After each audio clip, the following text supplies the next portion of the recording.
Bismillahirrahmanirrahim. Assalamualaikum warahmatullahi wabarakatuh. Alhamdulillahirrabbilalamin. Wassalatu wassalamu ala ashrafil anbiya'i wal mursalin wa ala alihi wa ashabihi ajma'in wa ba'd. Alhamdulillah para mahasiswa sekalian, pada kesempatan siang hari ini kita bisa bertemu kembali dan mudah-mudahan pertemuan kita kali ini bisa membawa kemanfaatan dan sekali lagi kita masuk ke materi linguistik, ya, ilmu lughah. Bagi para mahasiswa yang sudah memiliki bukunya, silakan nanti bisa dibuka di buku pengantar linguistik Arab, ya, buku karangan saya. Hari ini kita berbicara tentang karakteristik bahasa, ya, karakteristik bahasa yang dalam bahasa Arabnya disebut dengan khasa'isul lughah, ya, khasa'isul lughah, karakteristik bahasa, ciri khas yang melekat itu sebagai identitas sebagai sebuah bahasa. Nah, dari sinilah nanti para mahasiswa akan mengetahui, setelah orang mengetahui ciri-ciri, ya, sebagaimana kalau mahasiswa mau mengetahui ciri-ciri saya atau karakter Ustadz Agus, maka dia akan bisa bersikap terhadap seseorang yang telah diketahui karakternya tadi. Kalau orang itu karakternya dia tidak suka disinggung dengan satu tema atau perkataan tertentu, maka dia akan berhati-hati ketika menyampaikan tema-tema itu. Nah, seperti juga dengan bahasa. Maka kita akan mengetahui nantinya apa dan bagaimana bahasa itu, yang karenanya kemudian kalau ada sebuah upaya kita untuk pengembangan bahasa sampai kepada upaya memperoleh, mengembangkan, mengajarkan bahasa, maka karakter bahasa ini menjadi panduan. Sehingga nantinya kita akan bisa mendapatkan hal yang terbaik terkait dengan bahasa. Baik, kita lanjutkan. Langsung kepada pokok permasalahan. Dalam buku yang sudah saya tulis ini, paling tidak ada 9, ya, ada 9 karakter bahasa, karakteristik bahasa. Yang pertama adalah al-lughah hiyan nizam. Bahasa itu sistem. Ya, bahasa itu sistem. Perlu difahami bahwa sistem adalah sesuatu yang sering terkait antara satu dengan yang lain. Satu unit tidak bisa berdiri sendiri, ia membutuhkan unit yang lain, dan begitu juga dengan bahasa. Bahasa tersusun atas unit-unit, dan unit satu dengan yang lain tidak bisa dipisahkan satu dengan yang lainnya. Bahasa itu ada unit namanya bunyi atau aswat. Bahasa itu ada unit namanya leksikal atau kata atau kosakata. Bahasa itu ada unit lagi namanya mufradat atau kosakata. Bahasa itu ada unit namanya frase, kumpulan kata yang membentuk suatu makna tertentu. Kemudian bahasa itu ada unit namanya kalimat. Bahasa itu ada unit namanya wacana, dan lain sebagainya. Dan nanti para mahasiswa, ternyata dari unit-unit itu nanti akan melahirkan satu keilmuan tersendiri, satu bahasan tersendiri. Ya, satu contoh bahwa salah satu unit bahasa adalah aswat, bunyi, maka nanti akan melahirkan ilmu aswat atau fonologi. Nah, ini dalam muqaddimah kemarin kita sudah singgung kenapa muncul ada ilmu baru tentang fonologi yang di situ dibahas tentang fonetik dan fonemik.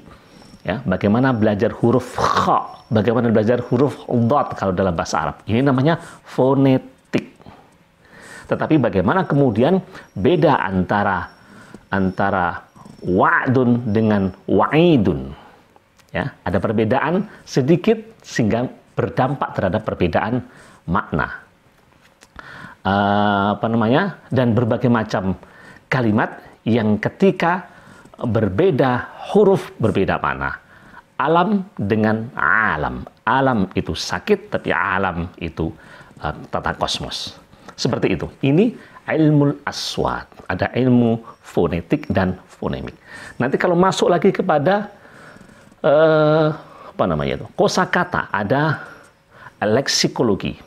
Masuk ke bangunan biniyatul kalimah, bagaimana membentuk suatu kata. Muncullah nanti ilmu sarfi atau morfologi, atau ilmu saraf. Kalau nanti sudah masuk ke dalam struktur kata di dalam kalimat, maka muncullah ilmu nahwi, ilmu sintaksis, sampai dan seterusnya. Nanti ada ilmu balaghah, ilmu semantik, dan lain sebagainya. Jadi sesungguhnya bahwa antara satu unit dengan unit itu saling terkait satu dengan yang lainnya. Ketika seseorang berbicara, seperti Ustadz sekarang berbicara, ini membutuhkan bunyi, ada unsur kata, ada unsur kosakata yang disampaikan, ada struktur kalimat yang harus jelas. Hingga kemudian apa yang Ustadz sampaikan ini menjadi bagian dari bahasa. Saya ulangi sekali lagi, jadi bahasa sistem artinya bahasa itu tersusun dari berbagai unit tertentu, dan satu unit dengan unit yang lain saling terkait dan tidak bisa dipisahkan. Nah, itulah namanya sistem. Nah, nanti para mahasiswa tentu harus bisa melakukan komparasi, ya, antara bunyi bahasa tertentu satu dengan bahasa yang lain. Satu contoh misalnya, komparasi antara bahasa Indonesia dengan bahasa Arab. Nanti para mahasiswa bisa melakukan itu. Atau bahasa Indonesia dengan bahasa Jawa. Bagaimana komparasi itu? Jadi kalau saudara berbicara komparasi antar bunyi bahasa, maka ini kajian ilmu fonologi, tetapi ini adalah kita sedang mengkomparasikan. Mengkomparasikan antara bunyi dalam bahasa Indonesia dengan bahasa Jawa, bahasa Arab, dan sebagainya. Baik, kita tidak terlalu panjang berbicara tentang ini. Jadi yang pertama adalah bahasa itu adalah sistem, masalah sistem. Yang kedua, ini dirinci lagi. Kalau sistem tadi kan lebih kepada keseluruhannya. Ini lalu diperkecil lagi. Bahasa itu adalah bunyi. Nah, ini diulangi lagi. Bahasa itu adalah bunyi. Kalau tadi kita sudah bicara tentang bunyi, tapi bunyi yang terkait dengan yang lain-lainnya. Nah, sekarang kita bicara bahasa itu adalah bunyi. Bunyi artinya bahwa bunyi yang keluar dari organ alat artikulasi manusia. Pada konsepsi awal kemarin mahasiswa sudah kita sampaikan, jadi bahwa bahasa itu adalah ketika bicara tentang bahasa, ilmu lughah, ilmun dirasatun ilmiah anil lughah, kajian ilmiah tentang bahasa. Jadi kita kan sedang mengkaji kajian ilmiah tentang bahasa. Salah satunya adalah bahwa ketika sesuatu dikatakan bahasa, itu kalau dia muncul dari a'dha'un nutqi, dia muncul dari alat artikulasi manusia. Kentongan, misalnya ini bunyi ini sapukul, lalu mengeluarkan bunyi, lalu mahasiswa berinteraksi terhadap apa yang saya pukul-pukul ini. Ini tidak bisa disebut bahasa, walaupun mungkin ini disebut sebagai alat komunikasi. Nah, seorang guru yang marah, dengan marahnya ia tidak bersuara, tapi ia kemudian memukulkan telapak tangannya ke meja. Lalu dengan pukulan ini mahasiswa diam. Ada respon yang dilakukan oleh mahasiswa terkait dengan hentakan tangan sang guru. Nah, ini bisa menjadi alat komunikasi, tetapi ini karena tidak muncul dari a'dha'un nutqi, dari alat artikulasi, bukan berupa bunyi, ya, bunyi suara, maka dia tidak bisa disebut bahasa. Nah, karena itulah maka disitulah karakteristik bahasa itu. Yang ketiga adalah al-lughah laha nizam. Al-lughah laha makna, Al-lughah laha makna. Bahasa itu memiliki makna. Bahasa itu memiliki makna yang nanti kalau di dalam kajian balaghah, ya, tentu makna-makna kata itu nanti akan terkait dengan konteks yang melingkupinya. Jadi konteks itu adalah hubungan antar kata dengan kata, hubungan antar kalimat dengan kalimat. Hubungan kita ini sedang berbicara tentang tema apa, ya. Kemarin saya sudah sampaikan bahwa ketika ada ayat tentang bagus atau kata bagus yang bahasa Arabnya thayyib. Ketika Allah mengatakan kulu mimma fil ardi halalan thayyiban, makanlah apa yang ada di bumi ini yang halal dan yang thayyib. Yang halal dan yang bagus. Maka yang halal itu artinya tidak haram, ia direkomendasi secara syar'i. Yang thayyib itu artinya direkomendasi secara medis atau para ahli-ahli nutrisi. Orang makan jerawan mungkin halal, tetapi itu tidak thayyib. Orang makan gula terlalu banyak mungkin halal, tetapi tidak thayyib. Termasuk anak yang suka merokok. Mungkin sebagian ormas kita menghalalkan, walaupun statusnya makruh, tetapi ia tidak thayyib. Dan semua sepakat itu tidak thayyib. Nah, itu makna thayyib ketika dihubungkan dengan makanan, konsumsi, maknanya adalah direkomendasi secara medis.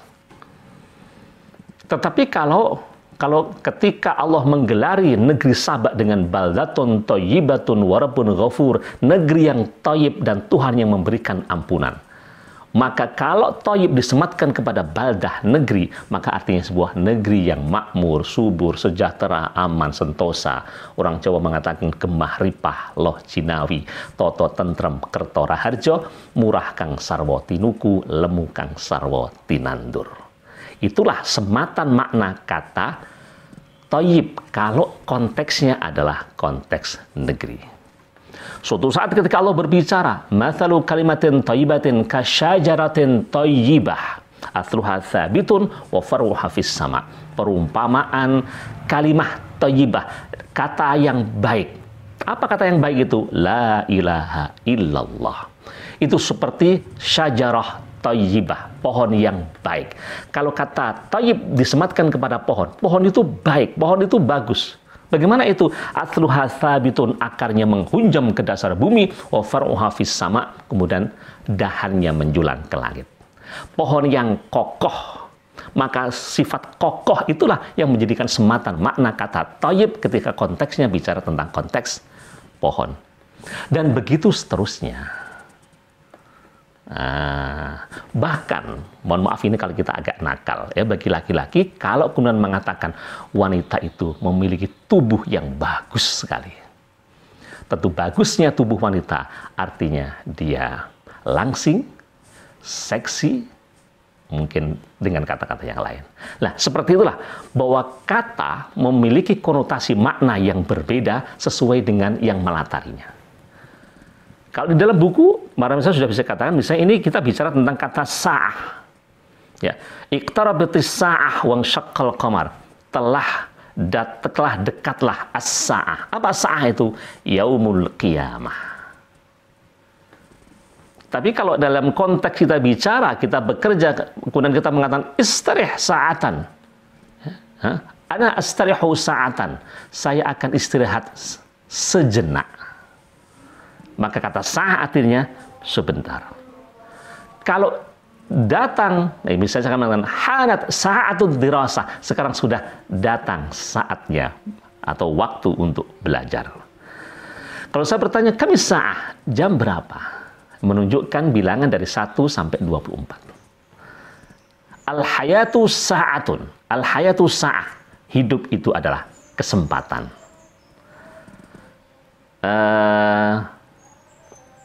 Kemudian lain sebagainya ya, dan macam-macam. Intinya adalah bahwa kata mengandung makna dan makna itu bisa berubah sesuai dengan konteks yang melingkupinya. Kita sedang bicara apa? Di sini kemudian al-lughah laha makna. Yang keempat, al-lughah muktasabah. Al-lughah muktasabah, bahasa itu diperoleh, bahasa itu dicari. Bahasa tidak diwariskan. Bahasa itu bukan instinktif. Bahasa tidak genetis. Dulu pada pembahasan yang awal sudah dikatakan bahwa kalau ada seorang bapak ahli pidato, orator urung, agitasinya luar biasa, anak belum tentu memiliki kemampuan yang sama kalau ia tidak menempuh cara, jalur, metode yang sama seperti orang tuanya. Nah, seperti itu. Bahkan di dalam sebuah kasus ketika bahasa itu tidak diberikan, maka orang tidak akan mendapatkan bahasa. Penelitian ketika ada anak kecil umur 8 tahun lalu ditempatkan di sebuah tempat yang tidak ada satu kosakata pun sampai usia 14 tahun. 14 tahun sudah besar tentunya ya. Sudah besar sekali. Ya. Anak itu seumur hidup dia tidak bisa berbicara apapun. Ya, karena itulah maka penting bagi ibu-ibu. Lah, kalau ini bahasa lughah itu muktasabah, penting ibu-ibu.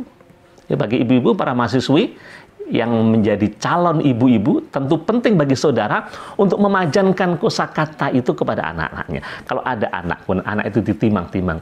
Nah, kemudian sampaikan dengan kata-kata kebaikan. Anakku anak pinter, nanti kamu akan jadi dokter, suatu saat kamu akan jadi ustadz, jadi ustadzah. Anak ini anak yang nanti mudah-mudahan menjadi anak yang salehah. Maka kata-kata itu dipajankan oleh orang tua kepada anaknya dan anak merekam. Ibarat CCTV, ia tidak akan pernah melalaikan apa yang sudah terlontar dari lingkungannya dan ia akan rekam. Suatu saat ia akan memproduksi ulang. Karena itulah sekali lagi, jangan pernah berbicara kotor kepada anak-anak karena ia akan merekam ucapan-ucapan itu. Jadi disinilah kemudian al-lughah muktasabah. Yang kelima, intasyaral lughah, intasyaratil lughah, atau al-lughah muntashirah. Bahasa itu berkembang. Bahasa itu berkembang. Ya. Kita langsung pada poin aja yang ada di dalam buku ini. Kalau dulu, ini kita bicara tentang bahasa Arab. Ya. Kalau dulu ada rombongan unta yang berjalan. Para mahasiswa kalau pernah lihat film Ar-Risalah, film sejarah Nabi, di antara sebab atau perang Badar itu kan ingin menghalau Abu Sufyan yang membawa rombongan unta yang banyak, yang isinya berbagai macam emas. Rombongan itu disebut dengan Al-Qitar. Saya ulangi. Jadi Abu Sufyan membawa rombongan unta berisi harta yang luar biasa banyak. Rombongan unta yang berjejer-jejer puluhan, bahkan bisa ratusan ekor unta. Itu orang Arab menyebutnya Al-Qitar. Sejarah menyebutkan bahwa Abu Sufyan lalu meninggalkan wilayah Badar karena ia tidak ingin hartanya dijarah oleh kaum muslimin. Bahasa dia begitu. Untuk mengalihkan isu bahwa Abu Sufyan itu takut perang. Oke, terlepas dari itu, kata Al-Qitar itu dipakai untuk rombongan unta. Memang kalau mahasiswa nanti memvisualisasikan unta berombong-rombong panjang gitu. Itu dulu itu kata Qitar. Tapi sekarang kata Al-Qitar dipakai untuk menunjuk kata kereta api. Kereta api Al-Qitar. Seperti itu. Ada kata as-sayyarah. Sayyarah. Coba, kalau mahasiswa pernah melihat di dalam Al-Quran bahwa ketika Nabi Yusuf dimasukkan oleh saudaranya ke dalam sumur, Yusuf dimasukkan oleh saudara-saudaranya yang berberapa? Yang bersembilan ya, kecuali Benyamin. Jadi semuanya kan 11 ya. 11 atau 12 ya? Yang 10 ya, 10 berarti ya.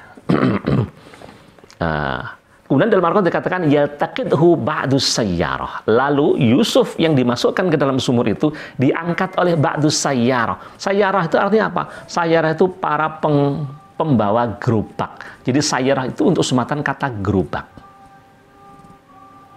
Gerobak. Jadi gerobak bisa diangkut untuk berjalan. Itu namanya sayyarah. Sekarang ternyata kata sayyarah dipakai untuk kata mobil. Sementara gerobaknya pakai kata apa? Gerobak diganti menjadi, karena gerobak itu selalu berubah, selalu bergerak. Bergerak itu artinya kata arobah, maka gerobak itu bahasa Arabnya sekarang arobah. Apa? Arobah. Sementara sayyarah yang dulunya dimaknai sebagai gerobak, sekarang menjadi berubah. Kata sayyarah dipakai untuk mobil, kendaraan dengan bensin ataukah solar. Seperti itulah perubahan dan perkembangan bahasa. Kata at-ta'irah, at-ta'irah, tentu ta'irah dari kata ta'ir, artinya burung perempuan. Tapi sekarang kata ta'irah dipakai untuk makna pesawat terbang. Kata al-midya, midya itu dulu atau orangnya namanya mudhi', itu orang yang tidak bisa menyimpan rahasia. Bahasa kita itu ya orang yang suka ngember. Orang suka ngember. Orang yang suka, artinya dia tidak bisa menyimpan rahasia. Orang yang suka mengatakan apapun yang ingin dikatakan, itu namanya sifat itu namanya midya. Orangnya namanya mudhi'. Nah, orang suka ngember. Kata midya ternyata sekarang dipakai untuk makna siaran, dan al-mudhi' itu untuk makna penyiar. Jadi orang penyiar itu dianggap ia tidak bisa menyimpan lalu disampaikan aja. Karena para penulis nanti kan akan tahu bahwa penyiar itu kan dia berkata-kata sendiri di depan mikrofon yang satu itu, tidak ada orang lain, dia berkata apapun yang ingin dia katakan. Ya, terlepas dari itu, jadi kata mudhi' yang sekarang artinya penyiar, dulu dimaknai orang yang suka ngember, dia tidak bisa menyimpan rahasia, selalu mengatakan apa yang ia tahu. Kata hatif, bisautin hatif itu suara tanpa rupa. Itu kalau di dalam makna-makna Jawa kan begitu itu, suara tanpa rupa. Nah, sekarang kata hatif menunjuk makna telepon. Kam rakmu hatifik. Berapa nomor teleponmu? Hatif artinya. Begitulah kemudian bahasa itu berkembang dari satu ke satu yang lain. Nanti para mahasiswa juga akan belajar tentang bagaimana perkembangan bahasa itu. Hingga karena bahasa itu berkembang, ia berkembang sejalan dengan perkembangan guyub tuturnya, masyarakat penggunanya. Karena itu kalau masyarakat penggunanya tidak lagi menggunakan bahasa itu, bisa atau ada kemungkinan bahasa itu akan musnah. Nanti juga ada tema tentang kepunahan bahasa. Betapa bahasa kita di Nusantara sudah banyak yang punah. Salah satunya adalah bahasa Sanskerta sudah mulai punah, kecuali beberapa kosakata saja. Yang paling kita kita agak kehilangan sesungguhnya bahasa Jawa Kawi kita sudah mulai hilang dan sudah hilang. Bahasa kita kan biasa-biasa aja, bahasa Ngoko, Matio dan Kromo biasa, tapi yang bahasa Kawi kita sudah hilang. Hanya beberapa Pak Dalang yang masih pakai. Beberapa Pamedar Sabdo itu masih menggunakan bahasa-bahasa Kawi. Itu pun tidak banyak difahami. Karena itu kalau saya sekarang mulai banyak ngaji dengan menggunakan sistem Jawa. Paling tidak apa yang saya lakukan itu, saya ingin ikut melanggengkan bahasa Jawa sebagai bahasa lokal yang itu tetap harus diperhatikan. Jadi kepada para mahasiswa, mungkin di hadapan saya ada mahasiswa-mahasiswa yang dari pondok-pondok salaf, gitu ya.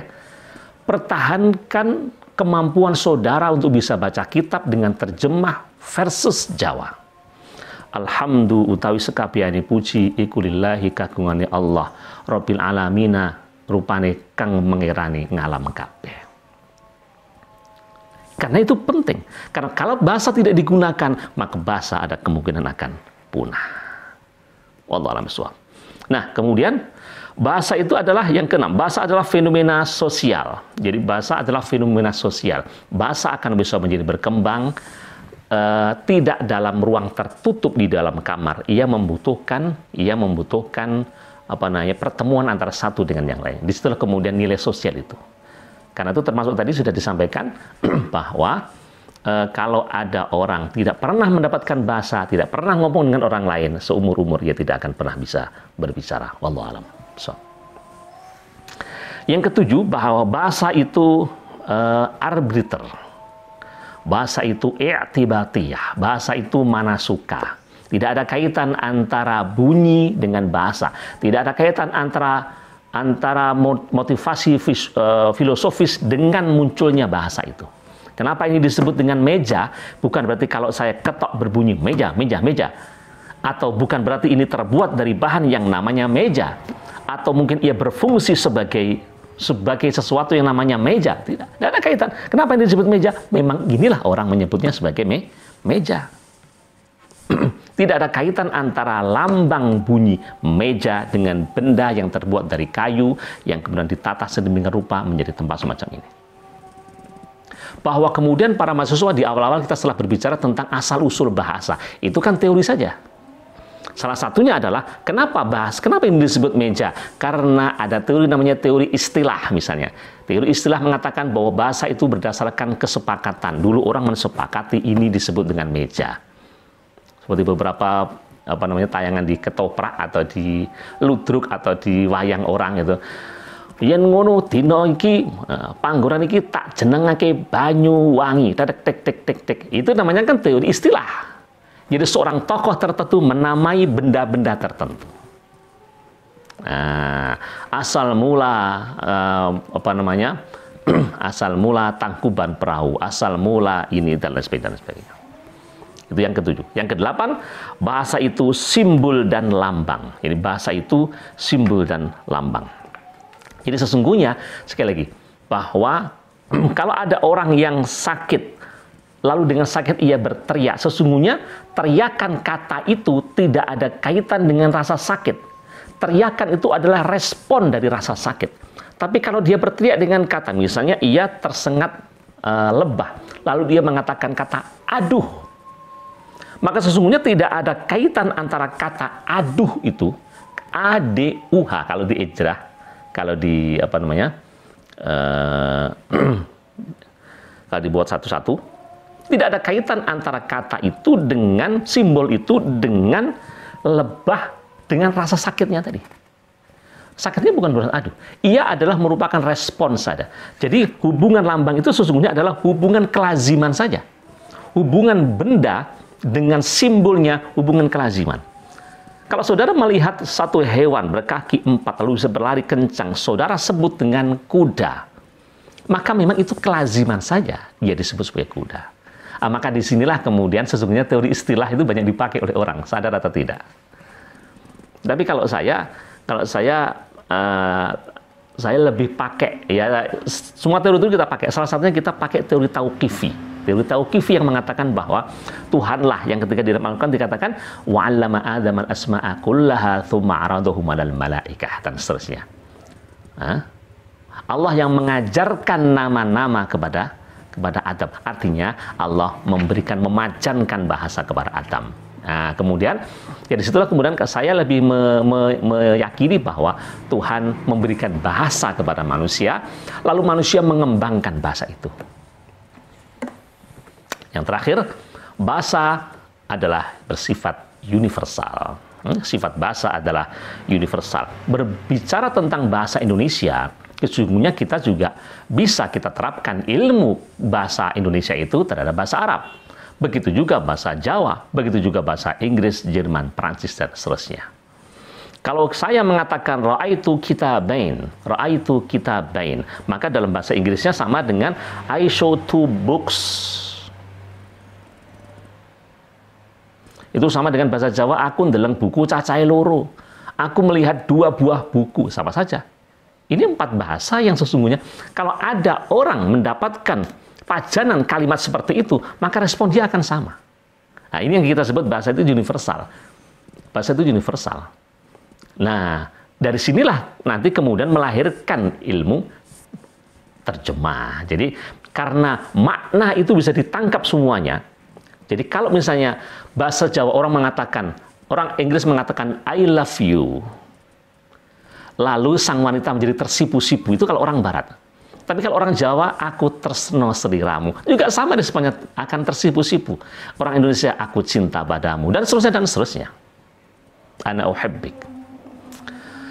Responnya juga sama. Karena itu sesungguhnya kata ana uhibbik, ataukah I love you, ataukah aku tresno marang seliramu, aku cinta padamu, itu sebuah kata yang nanti memberikan dampak respon sama. Ia sifat universal. Disinilah kemudian nanti akan mendatangkan ilmu pembelajaran tarjamah. Nah, disinilah para mahasiswa sekarang, karakteristik bahasa tentu harus saudara fahami, dan karena itulah maka jangan sampai ini lupa. Nah, ini aja para mahasiswa yang kita sampaikan pada kesempatan kali ini. Sekali lagi, tugas kita belum membuat belum membuat makalah belum, tapi tolong buatlah bagan yang mencerminkan karakteristik bahasa. Bagan itu maksudnya nanti kalau bagan itu 1 lembar ditempel, itu saudara akan tahu. Sehingga saudara akan mudah hafal 9 hal itu. Karakteristik bahasa, 1, bahasa itu sistem, bahasa itu bunyi, bahasa itu arbiter, bahasa itu muktasabah, dicari, bahasa itu universal, dan seterusnya. Bahasa itu berkembang. Sampai yang terakhir, bahasa itu bersifat universal tadi. Nah, ini para mahasiswa yang bisa kita sampaikan pada kesempatan siang hari ini, dan mudah-mudahan bisa kita pahami dan bermanfaat bagi kita sekalian. Tugas akan saya sampaikan nanti melalui laman Google Classroom, dan mudah-mudahan bisa kita ikuti perkuliahan selama daring ini. Semoga Allah memberikan kesehatan kepada kita sekalian, pada para mahasiswa, tetap semangat ya dalam kondisi pandemi ini, jaga kesehatan. Terapkan 3M plus 2M, jadi 5. 1. Memakai masker, mencuci tangan dengan air mengalir. Apalagi? Memakai masker, mencuci tangan dengan air mengalir. Apalagi? Kemudian menjauhi kerumunan atau menjaga jarak. Satu lagi, kemudian menghindari kerumunan. Tetap berada di rumah. Mudah-mudahan Allah merahmati kita sekalian. Alhamdulillahirabbil alamin. Subhanakallahumma wa bihamdika asyhadu an la ilaha illa anta astaghfiruka wa atubu ilaik. Assalamualaikum warahmatullahi wabarakatuh.